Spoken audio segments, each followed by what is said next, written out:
waxaad raadisiin baan ku iri ma ahan ninka jifideena wuxuu qabanaya waxaad raadisiin jifada degmadiina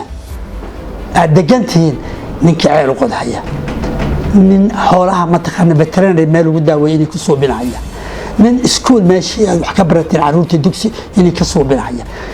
كاس رادية waxaan garanayaa nin baadiye ka yimid suuqeel la joogay oo beeshiisa dooratay oo xildhibaan laga dhigay oo halka fadhiya baarlamaankii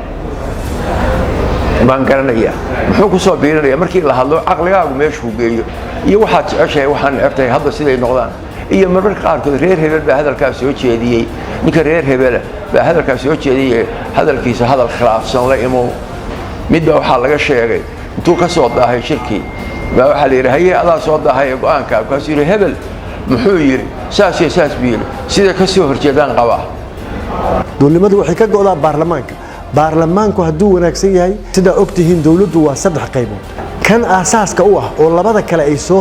hoos imaanayaan waa baarlamaanka haddii meeshaas baarlamaan dad aqoon u leh karti u leh dadnimo u leh integrity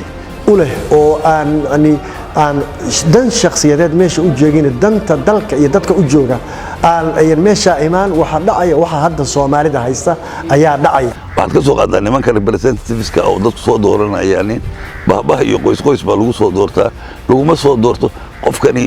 deegaankii uu ka yimi iyo ummaddu ka yimi iyo kuwa uu tagay muxuu ku kordhin karaa isma weydiiyo reer hebel baa le hal geeyo ha ku ilmo korsado in ilmo korsanayaana waddan ma dhiso xildhibaan marka la sameeyo waxaa jira guddiyo loo sameeyo oo gaargaar ah oo qayb caafimaadka ah qayb shuruucda ah qayb ammaanka ah marka halkaas oo kale waxaa aad u fiican markaas oo kale xildhibaanada hawshaas ama cilmiga taqaan in loo xulo waayo xildhibaan aan wixii aqoonin hada way ku adkaanaysaa marka aniga qof inta ii yimaado yiraahdo waxaan ka bixinayaa 100,000 xildhibaan raadso de anigu ma waxaan ahay anigii mase qof leeyahana qof leeyahay baad asaga ku leh